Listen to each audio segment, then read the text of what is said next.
Hello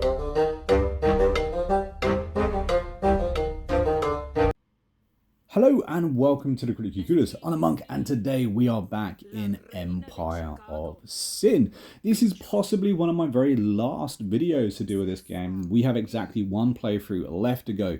But in today's video we are talking about the best bosses in the game. Now obviously I've done this kind of video a couple of times before. I've done it when this game first released. I've done it when it had a very decent update.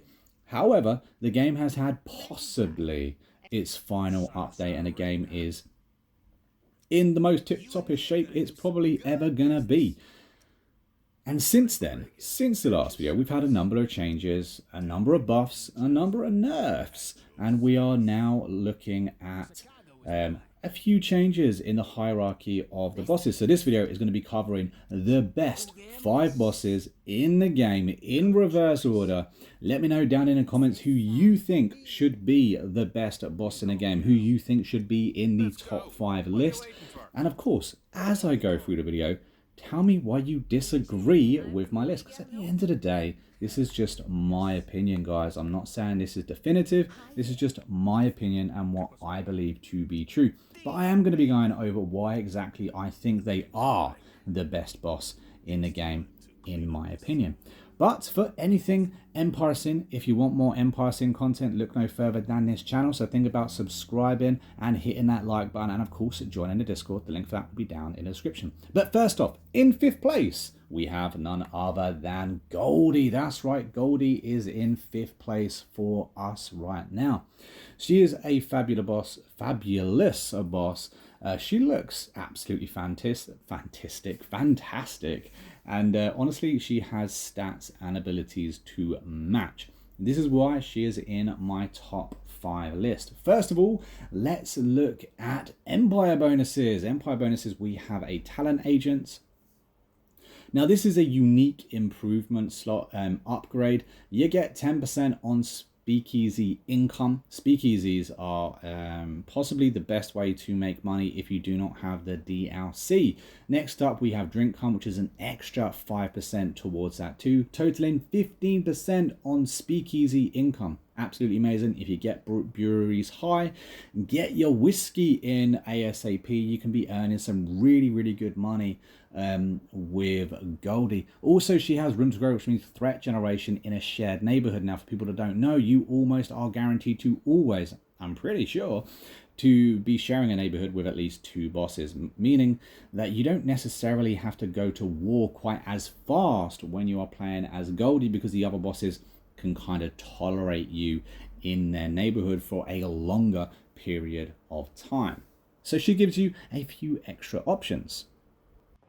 Now looking forward, next up we are going to be talking about the boss ability, and GOLDIE has a blinder of a boss ability. It's called Killer Queen, and basically she uses a sniper rifle to absolutely obliterate her enemies. You can target up to 3 individually placed AI, and it's a devastating high damage attack. Now this bullet also shoots through people, so it can be very good when it comes to rolling up on death squads that roam around. Sometimes you can get up to 14 AI in those death squad. GOLDIE is definitely able to handle herself on the battlefield, and because of her boss ability, I would probably recommend using sniper rifles. Now within the stats, GOLDIE again is not lacking. She has 80 in marksmanship, which goes really well because she's going to need a higher marksmanship when it comes to using sniper rifles. The downside is a sniper rifle is 2 AP, so big warning there. She does also have the 7 movement. However, again, if you're using sniper rifles, you're probably not going to be walking around too much. However, the most redeeming feature here is she has the highest persuasion stats in the game at 100, guaranteeing you pretty much anything that pops up, dialogue related, in-game event related. If it pops up, you can get it done and have it happen for you, including the $150,000 trade for one of your gangsters. When it comes to the traits, she doesn't really have anything too good. She does have flirt, which can be useful, but overall she's lacking when it comes to traits. In the perk tree setup, personally, I would choose Lifeline. Lifeline is incredibly important. She's also a healer, so I would probably choose healing because having that healer ability is really useful, means you don't have to hire a doctor straight off the bat. On tier 4, I don't really like any of these for Goldie, unfortunately, so it really is dealer's pick. But in tier 5, you have to pick Kill Chain. Kill Chain is just so overpowered. And as I've mentioned before, when it comes to weaponry and kind of strategy when it comes to Goldie, personally, I think a sniper rifle is the way to go. Your boss ability is very powerful. It does count towards your sniper kills. Once you get that leveled up, you're going to be doing insane damage. The downside is you don't get to move around on the battlefield too much. It does cost 2 AP no matter what you do. Therefore, the 7 movement speed you have really doesn't do too much. But that, guys, is why I think Goldie hits the top 5 list. Next up, in at number 4, can you guess who it is? It's none other than GENNA. Angelo GENNA. Absolutely love this character. Honestly, I think he's not enough people just use him, put it that way. Not enough people use this character. He's a very versatile character and his boss abilities match. So let's look at these Empire bonuses, and first of all we have the unique improvement slot, which is all breweries contribute 50% less to police activity in a precinct. Basically means your breweries aren't going to get raided, aren't going to be closed down anywhere near as much, especially early game with this, which is so useful. After that we have Safeguard. Breweries get an extra guard, meaning if they are raided, you've got a better chance of actually defending them, keeping them over, supplying your neighborhoods with very much needed alcohol. After that, we have Homebrewed, which is Speakeasy. Upgrade cost is minus 10%. Speakeasies, breweries, loan sharks are the way to go in the game right now, guys. So all of these just speak really in tune with the setup and the way you should be playing the game as it currently is in this stack.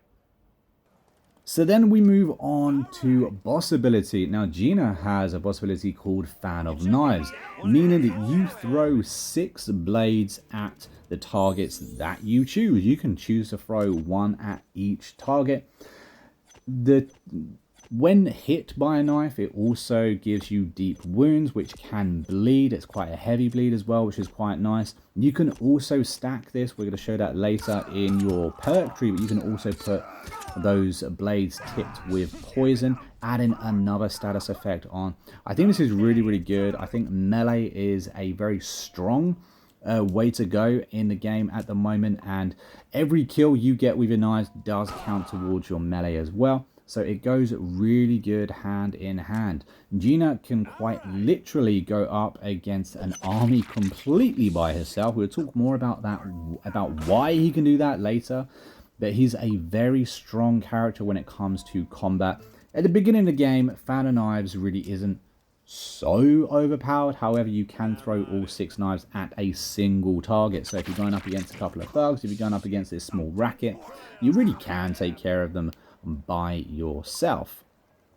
Next up, let's have a look at the stats. And again, he's not really lacking here either. Now, admittedly, he doesn't have a particularly high marksmanship, which is kind of annoying, meaning he's more suited towards, say, for instance, a submachine gun. I would use him with a pistol and melee, so this, it works out really well because he is kind of a melee character. His initiative isn't bad though, meaning he will start higher up in a battle order list. He also has a high movement, which is again a really good plus for a melee character.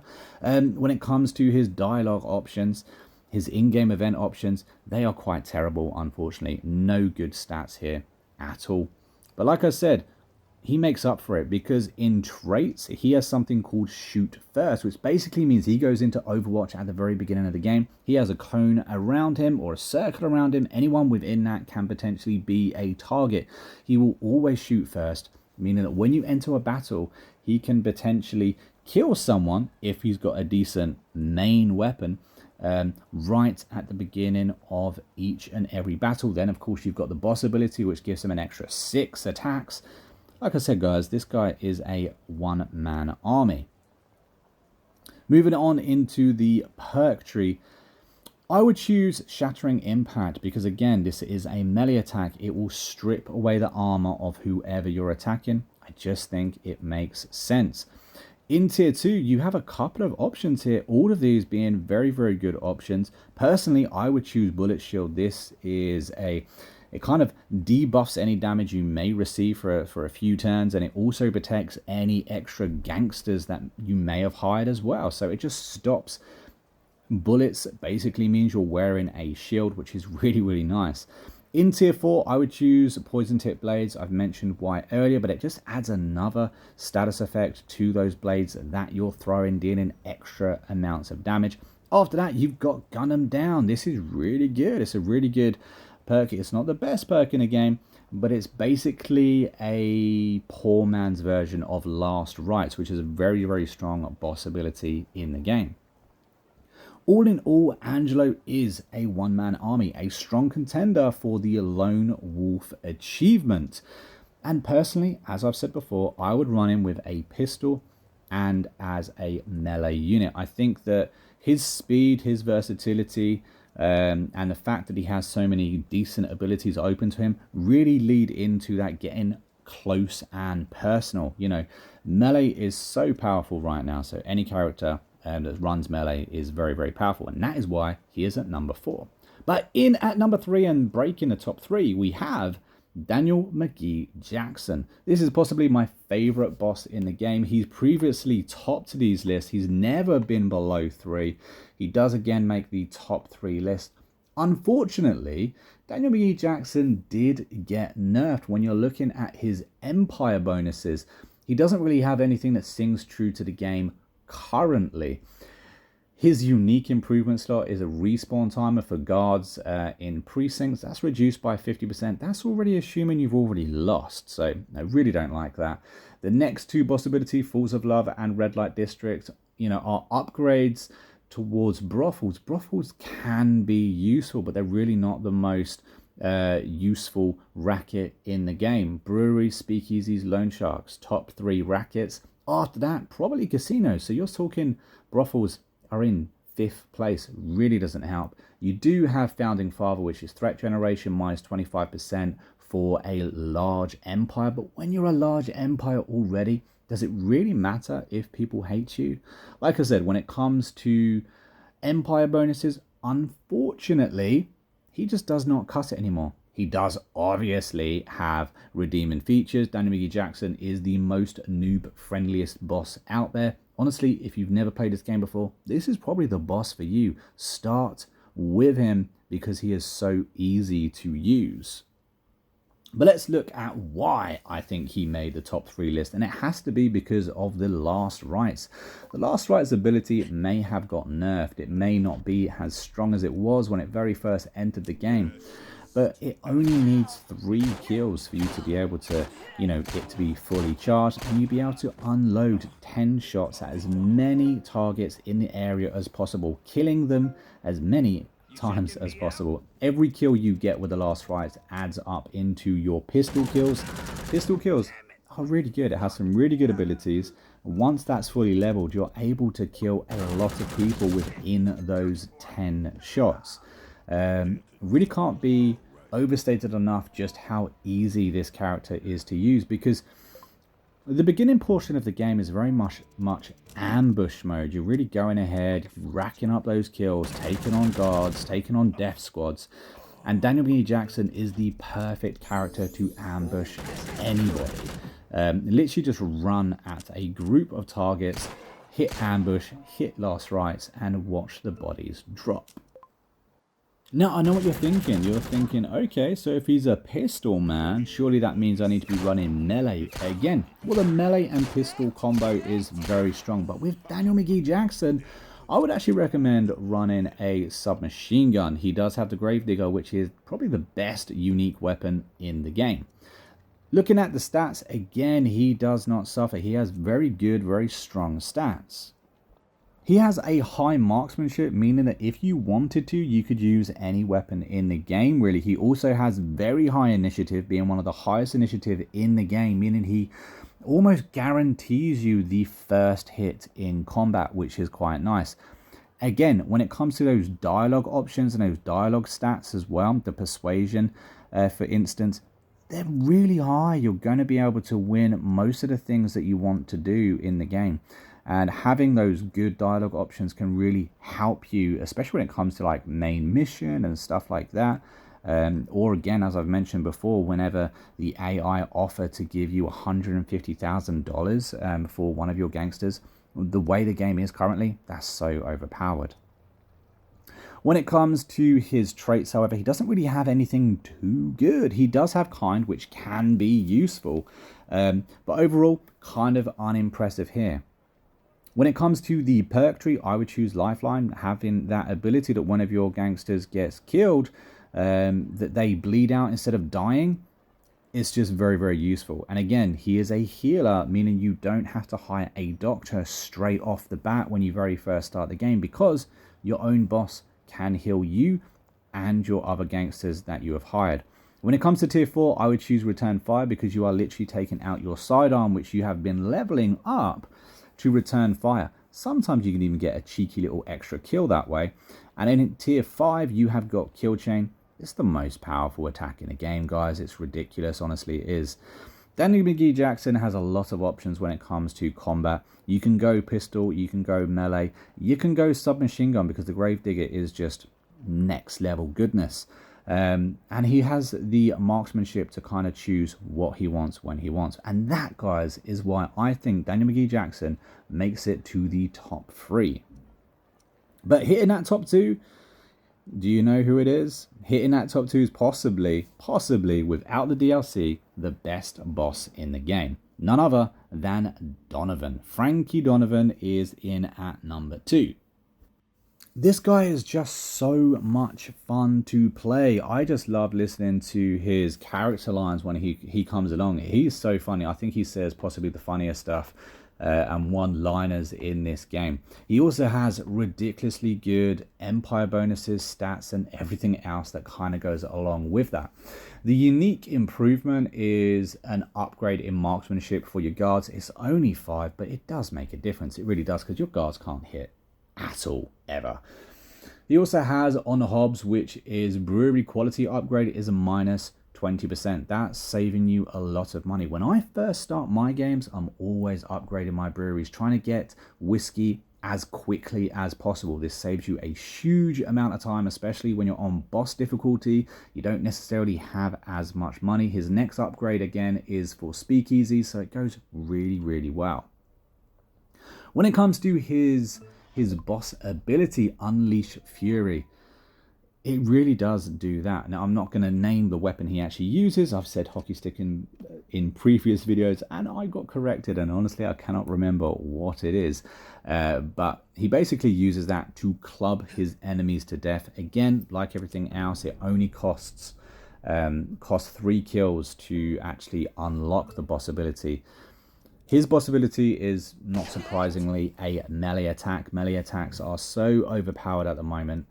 So pairing Frankie with a pistol, pairing him with a melee weapon, it's just going to go right for you. It really is. It's going to be a very, very easy playthrough. He's a fun character to kind of just run in, get some kills, and just keep hacking away at the game.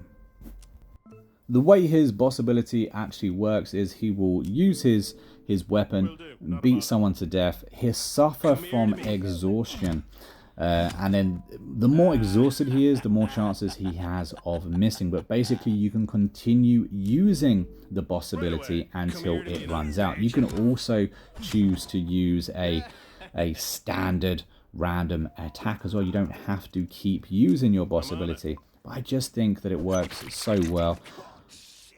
Every kill you get with it as well also obviously aims towards your melee attack. So as you level up, you can really become unstoppable and you can do some serious damage. Even later games, this ability is so strong.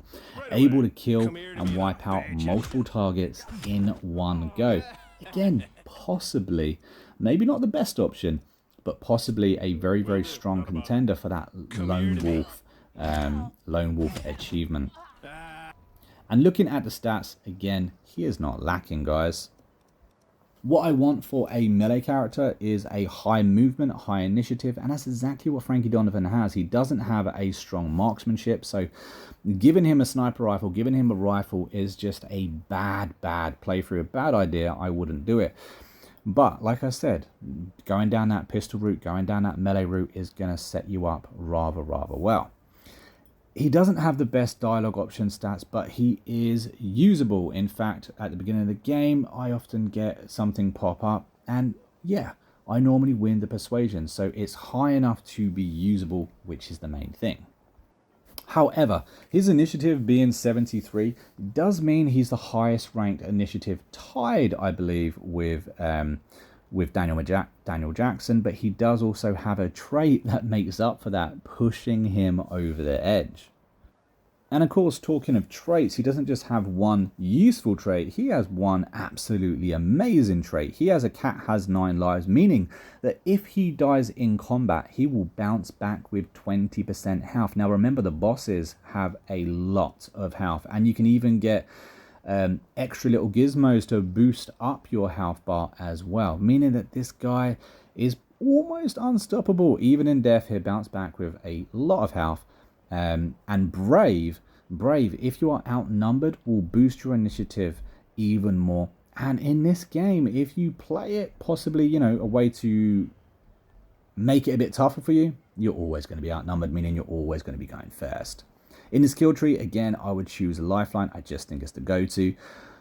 Tier 3, sorry, I would pick Break Shot because it basically wastes an AI's turn. They will literally run off to mend their gun, wasting a turn. Tier 4, I think that Return Fire is very good. It's very useful. If you're going to go down the pistol and melee route, it just makes sense. And then you've got Kill Chain again. Kill Chain is very overpowered. I say it in every single video. I've just recently got done doing the boss spotlight videos, and anyone that had it, I recommended using it. It's just incredibly overpowered. And guys, that is why I think that Frankie Donovan is the second best boss in the game. In fact, he's the best boss in the game if you do not have the only DLC that's currently released for this game. Because if you haven't guessed it already, in #1 spot, it's none other than MAXIM ZELNICK. It's not surprising that MAXIM ZELNICK is the best boss in the game. He's the most overpowered guy. He's been literally made for the DLC that came out. The DLC, of course, everything about it is overpowered. The new fixes is overpowered. The Loan Shark racket is overpowered. So it's not surprising that MAXIM ZELNICK himself is overpowered. Not to mention his boss mission literally shows you how to play the new format of the game. It's almost the perfect into this game, is MAXIM ZELNICK. If you haven't played this game before, if you don't want to play as Daniel McGee Jackson, and you have the DLC, then Maxim is probably the way to go. His Empire bonus, first of all, we have accounting firm. Loan Shark income in a precinct is increased by 10%, guys, which is massive. Sometimes you can get $10,000 a month for having a loan shark. This increases that to 11,000. I would have a loan shark in every single precinct, and I would have a accountancy firm in every single precinct as well. After that, you have Shark Smile. All loan sharks start on an extra level, which is just ridiculous. And on top of that, you have double time. So when you have all of these extra gangsters at the beginning of the game, you may not have the money on boss difficulty, because money's hard to come by early game.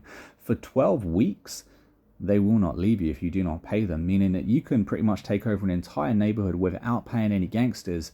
And then by the end of it, you've got the money. It's all cushy. But even more so, on top of that, you have got mob power, which is buyouts cost 25% less for this boss, providing you have a positive standing with the police. Once every 6 months, this boss may force a faction to sign a truce, which again is really useful. This guy has a lot more options open to him when it comes to ways to play the game. I think the fact that buyouts cost 25% less just makes them so much more achievable with MAXIM ZELNICK other than other bosses, because some people do cost a lot of money. Moving on again to the boss ability, Maxim has bolstered the ranks, which is ridiculously powerful. If you just get 3 kills, you can activate it and summon a fixer and an enforcer to your side. On top of that, if you get 3 more kills, you can then summon again another fixer and another enforcer. Now, at the beginning of the game, they're okay. They're probably better than most average low tier gangsters that you can actually hire. In fact, the fixer's very, very good. The enforcer, you kind of have to be a bit more creative about how to use him, because he comes in with a machine gun that he can't really use that well. But as you level up, as you get stronger, your bolster the ranks get stronger as well. You don't summon tier 1, tier 2 enforcers. You summon, you know, max level fixers, max level enforcers, coming in with new not boss abilities, but coming in with new abilities that can just really shape the game. In fact, at their max level, or as they level up, they kind of become stronger and better than most gangsters, hireable gangsters in the game. It's incredibly powerful, and that is why Maxim ZELNICK is probably the best and the easiest person that you can complete the Lone Wolf achievement with, simply because even bringing in those extra gangsters, it still counts it as you doing it on your own. When it comes to stats, Maxim doesn't exactly stand out. He does have an okay marksmanship. He actually has a unique submachine gun if you complete his boss ability. I believe it's called Frank's Typewriter. It's an okay submachine gun. It's not the best one in the game, but it kind of goes hand in hand. Playing Maxim with a submachine gun's a good option. He also has pretty good persuasion, which again, you want good persuasion because of those dialogue options, because of those in-game events. Everything else is kind of average, unfortunately. However, he does, of course, have a very good trait. He has Cat has 9 lives, much like Frankie Donovan, and we've already gone over just how powerful this is. It's really nice to see Maxim with this, and it really does tip him over the edge to being the best boss in the game. When it comes to his perk tree and how I would personally set him up, I would have Lifeline if I'm running extra gangsters, because, like as I've said lots of times, it's very, very strong. Break Shot again is very good ability. I've mentioned that as well. It does waste an AI turn completely. When it comes to tier 4 ability, I think Return Fire is just very good. It's just basically a free hit, so having a decent pistol equipped with Maxim, I would always recommend, even if I am running him as a submachine gun. And when it comes to the final tier 5 ability, although Bull Rush is pretty good, it did get a buff, I think Kill Chain, you really just can't match it. And as I've mentioned before, when it comes to how I would set him up, I think submachine gun is the right option. He has a very good boss ability. And guys, that sums up why I think Maxim ZELNICK is the best boss in the game. Hopefully you guys agree with me. If you don't agree with me, if you think someone else should have taken this title, let me know down in the comments. Be very interested to see what you guys actually think, who you would have in the top 5 that maybe I didn't pick, and of course why you would pick them. Let me know down in the comments. I'll do my very best to reply to each and every one of you guys as always. Hopefully you've enjoyed this video. If you have, don't forget to hit that like button, subscribe to the channel, and think about joining the Discord. We have a number of Empire Sim players. If you ever want to chat about this game, or just any game in particular, then hit that link. It will be down in the description. We'd love to have more people in. But guys, this is the end of the video. Hope you've enjoyed it. I've been a Monk. We've been a Critically Clueless. And until next time, happy gaming. And hopefully, guys, we will see an update for this game in the near future. You and me are gonna do some good business. Frank Reagan.